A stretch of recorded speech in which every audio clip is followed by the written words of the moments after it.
What you drinking there? Oh, just my Taylor Swift Eras Tour film cup. Yeah, it's a movie. Get over it. Taylor Swift popcorn bucket up in here. Yeah, we ate most of it in the theater. It was so much fun. You get free refills. Yeah. This is our third refill. Thank you, Regal.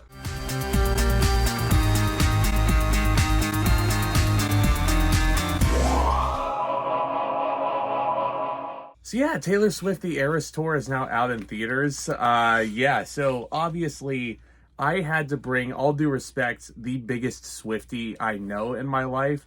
My girlfriend, Lindsey, right here. Happy birthday, by the way.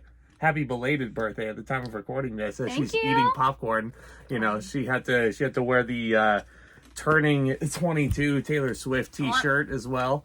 I'm sitting. It says a lot going on at the moment. So yeah, this is now out in theaters because Taylor Swift broke Ticketmaster earlier this year and nobody could get tickets except for you, actually. You were able to go to the show live.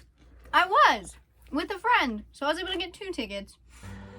Very high, very up there seats. But it wasn't bad. I ended up having, I'm not getting into it, but I ended up getting better seats when I got there, so that was great. Yeah. And it was pretty centered as well. So I was still pretty high up, but it was centered so I could see her and it was great. And I went to LA night 1. Yes, LA night 1, which actually was one of the nights that was recorded for this film. And it was so cool actually seeing SoFi Stadium all lit up. That's the first thing I'll say.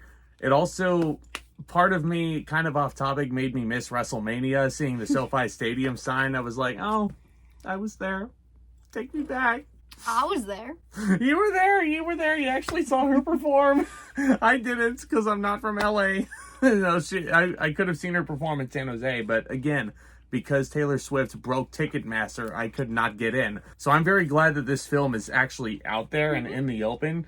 I think, for one, it is a brilliant business decision on the part of Taylor Swift because I feel like she is well aware. No, she knows. She knows that she broke Ticketmaster. So I'm sure she was like, you know what? I'm just going to go ahead and put this out in the movie theaters because everybody wanted to enjoy that concert and now they can. Now they can. It's out there. I thought it was super well shot. I think every single era that she presented in this tour was super distinct. Very, very detailed, right down to the color of the microphone being different for every set, which I didn't notice until you pointed that out to me. And I was like, wow, yeah, they're color-coded. It's literally you have Midnight's as a purple microphone, I think Navy it was. Blue because it's Navy midnight. Blue. I'm colorblind. It's a midnight blue. I am colorblind. But yeah, obviously, the red era would have an orange microphone and stuff like that. You would have 1989 being the sky blue. It was a joke. It was a joke. You know what color the red era is going to be, but, that was just me being smarmy. So what did you think of the movie compared to the live event? It was actually really good. It was nice seeing her up close because I was pretty far back during the concert. So being further back, I couldn't see all the details and stuff. Like, for example, her folklore outfit had this really pretty dress with not a lot of sparkles, not a lot of details in far away things you could see. So when I watched it, I was like, is that the same dress? I went back, looked at my photos, and it was. So it was really fun to see all the details. I think they were sequins, but just the way it was and where it was. And it was really, really pretty to see her up close and insane because it kind of felt like I was getting a front row view besides all the camera panning and stuff. Because obviously we're not moving on stage with her. But it was done really, really well. And honestly, with the sound system and stuff, it's really great. You can even hear the crowd cheering in the theater, not just the people in the theater, but from the show, from the concert, from the movie screen. It was insane because it was kind of like you were already there, which I thought was really good, especially for people who haven't seen it and wanted to experience it, not just in I'm watching it at home on a tiny screen. The big screen definitely ended up helping with that, for sure. Well, and I mean, if you have a big enough screen at home, I'm sure this will be an immersive experience for a lot of you just because of all the bracelets that were given out at the beginning, the colored bracelets. Yeah, no, she has hers over there on the shelf somewhere, but the way they were all lighting up in the background as she's doing her thing, she's performing her heart out. It was a spectacle. It was an absolute spectacle to actually, see it go on. Now let's talk about Taylor Swift herself because she is mother. First things first, Kanye West must feel like a fucking idiot right now. Because if you remember, my first vivid memory of Taylor Swift was when I was in middle school. You know, the school bus would be driving along the highway, taking us to school in the morning. The only real thing that was playing on the radio on those school buses were You Belong With Me or Love Story. It was one of those two songs back in 2010 when Taylor Swift was starting to become super popular. And, you know, like she ended up winning this big award at the VMAs. Kanye West goes up on stage and calls out Beyonce for having the best music video in history while Taylor Swift is giving her acceptance speech. Yeah. Looking at her success now, I hope you feel like a freaking asshole right now, Kanye, because Taylor Swift deserves all the success and more, I think. And I really respect her drive, and I respect her ability to be as versatile as she is. This is something that she even mentioned during the concert, during, like, right before Champagne Problem. She has this whole monologue at the piano where she's talking about her whole motivation behind doing the Eras tour, and I thought it was actually pretty funny. It was really, really great. It was cool to hear her, because she obviously does basically what she said. I don't want to put spoilers and stuff, was just talking about how she got to the Eras tour and why she chose to do the Eras tour itself. And it was really great. And obviously she's done tours in the past that also were great. I actually got to go to her Reputation tour as well. There you go. So that was lucky. But it was very fun to see her now, especially with how proud she is and with the fact that she gets to own a lot of these right now. Yep. So she knows that and she's proud of it, and it's really fun to see that, and just how she's literally like a friend but also mother to all of us, because she's just at the piano and she's human. It's not just I'm singing, here's my story, here's something I've said every single concert that I'm told to say, this is my last tour, and then you have the fans in the third row being like, no, don't go, and then she ends up doing like 3 more tours after that. You know, like, she's not that kind of person. I feel like she's very very down to earth, and she's so willing to adapt with culture as it is. You know, like, because she started out her career and she's doing mostly country. You know, it's crazy to see her go into like the pop phases and then the alternative rock stuff. It's like her willingness to play with genres and just push those boundaries and challenge herself as an artist. I respect the hell out of that. Fun fact, she faked the country accent. Oh, fantastic. Not like in a rude way, but she was singing country music, so it kind of just came out, but it faded after time, which is why she doesn't have it or use it anymore. Yeah, I'm sure in the millionth remake of A Star Is Born in about 20 years, she's going to end up being in the Lady Gaga part, huh? I mean, she's awesome. What can I say? She is really freaking cool. Travis Kelce is a lucky man, by the way. Yeah, you know, Kansas City Chiefs tight end.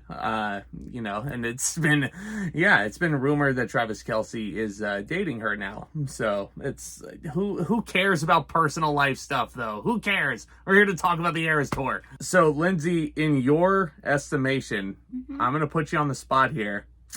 Which era do you think was presented the best? Which era is your favorite?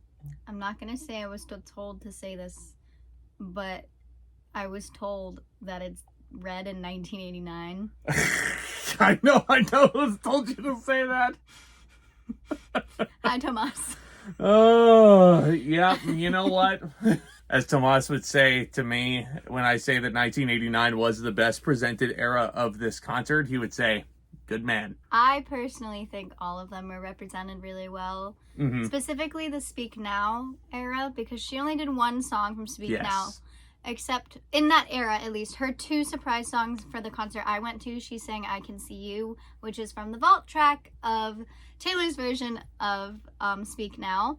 So that was cool, but that doesn't count because it wasn't a part of the whole set. That was a surprise song. Sure. But during her one song that she did, which was beautiful and gorgeous, and the dress was everything, the ball gown, didn't make it feel like, oh, this is the one song from this album, pay attention to this, only this.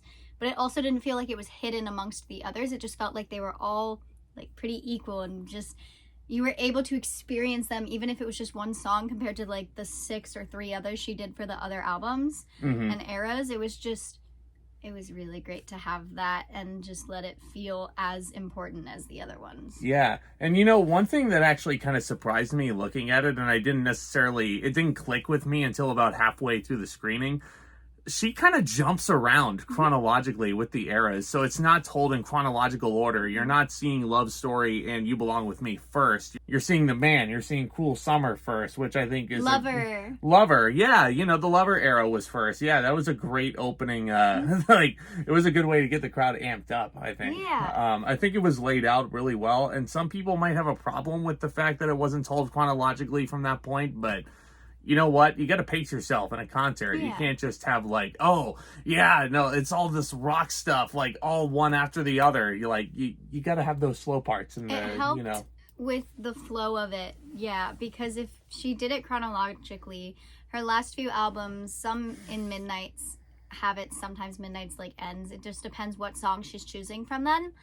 But her last 3 albums would kind of dip the concert to end pretty, like, not sad or solemn, but just peaceful, because Folklore and Evermore overall are like more peaceful albums, like In the Forest and In a Cabin kind of vibe, versus Midnights, which is a kind of mix of everything in my opinion. She's got like some of the songs that she actually didn't sing. She chose all the upbeat songs from Midnights to sing.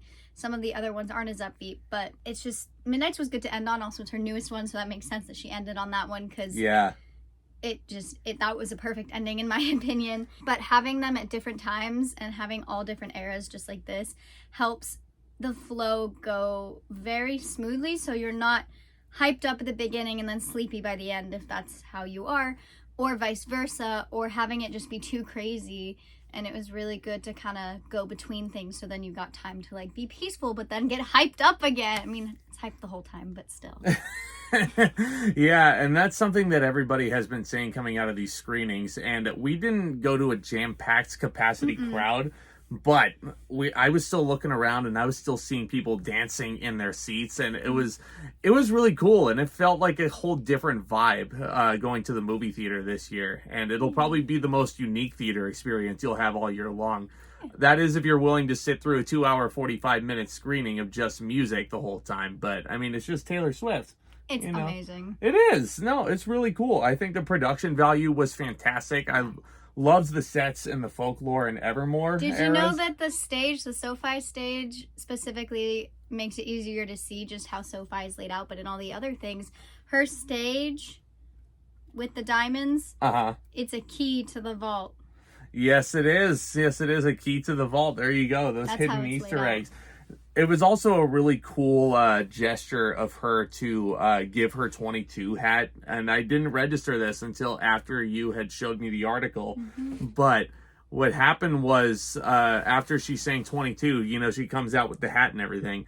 There was a little girl sitting in the front row that she gave her hat to. That was the daughter of the late Kobe Bryant. May he rest in peace. Kobe and Taylor were apparently really good friends in real life. I think so. I remember reading about it specifically when she gave her that hat. I don't remember their relationship and stuff. I just know that I think the families were close at least, or at least her and Kobe's family. And it was really interesting to see. And it was like one of the biggest cheers she got that whole night. And also, fun fact about the hat giving thing, she gives it to people that her and her mom choose together usually at the concert. So it's not just a random person in the front. Sometimes if that person is not seated there, they will take her, because if you notice, which you can't really see on screen because you just see them giving it to her, there's the barrier between the people, the security guards, and the stage. She's in between the security guards and the stage when you give her the hat, because Taylor can't reach that far. Right. So it's really cool. No, it's super cool. Yeah, the production value, like I've mentioned, is super freaking dope. The costumes were absolutely fabulous. She's different costumes for different places, too. Some of the costumes she wore in the LA show, did not wear in other cities. I mean, it was a brilliant production. I feel like it's an insurmountable feat in terms of putting a concert together, because when she was talking to like her agent who was telling her, hey, you haven't put out a tour in like 5 albums, what are you going to do? All of them. You know what? Let's just have a whole... So the agent, and then the agent was like, oh, okay, so you're going to put together a whole 3.5 hour shindig? And she's like, yep. Or like Baby just say yes. And she's funny. She's funny on stage too. Like she's very human and real. It's not just like, I know most concerts people can go to, people are real because they're showing that side. But some people, if they're only doing 2 concerts, it's when they're more real. And you usually get the vibe that, oh, this person is going on a world tour or a national tour. They're gonna say the same thing every night. I already heard that on the internet. Now I know what you're gonna say. Hooray, I heard it in person. Mm-hmm. She kind of changed it based on where she was a little bit. Like the story about telling how she got to the Eras tour. She did tell that every night, but she told it as if she was literally telling you. She didn't just say, here is how I got here. She's like, so I got here. And if she did something quirky, like this was from night 2, is she had her elbow on the piano and she was like, I don't know what I'm doing with this. Why am I sitting like that? That's not something that's obviously like planned. She just was that. And the same thing happens if she has costume malfunctions or if she's just having fun, because she's having fun and you can tell and see it in her face, regardless of the fact that she's doing so much for 3 hours and tired. You can't really tell. You just see that she's having fun, and it's amazing to see. I'm sad they cut some songs from the film though. Yeah, they didn't show all of the they didn't show the entire concert because, I mean, we would have been sitting in that theater for almost 4 hours. Who cares? I mean, yeah, you got a point. But, I mean, again, this is a very different experience that not a casual moviegoer would want to experience, you know? But I think if you're a fan of Taylor Swift, if you want something different in the movie theater, this is definitely your ticket this weekend. It also is really good if you didn't get to go. I felt that it was honestly very similar, not just watching videos on YouTube or on Instagram or even TikTok are still, they're just not as, you know, great because you've got the sound quality of your phone or iPad or computer, whatever device you're watching it on, you only have that quality. And then you also have a smaller screen, and it's also just listening to like a 30-second video that someone posted, versus this one you get to see the whole thing or almost the whole concert. All the editing that was done between the cuts where she would normally be doing quick changes or the stage would be changing sets and it would be silent was incredible in this film because there was not one dull moment. No, yeah, it's 2 hours, 45 minutes absolutely flew by for me. I enjoyed myself so much. Lindsey certainly enjoyed herself very much. I was singing so much in his ear, but it's okay. So, I think with that in mind, I think we can give Taylor Swift the Eras Tour A++++++.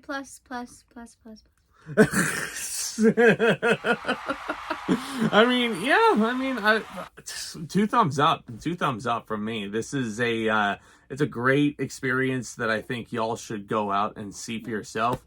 Lindsey, happy birthday. Thank you. Yeah. So hit that subscribe button if you're new. Hit that thumbs up as well. Loads more to come. I don't know if I can announce it yet, but Lindsey and I will be doing the final review in our Halloween playlist this year. So stay tuned for that. It's going to be hitting the channel on Halloween itself. So definitely keep your eyes and ears peeled for announcements about that video, and we cannot wait to share it with you. So with all that being said, commence that back talk, gang. See you next time.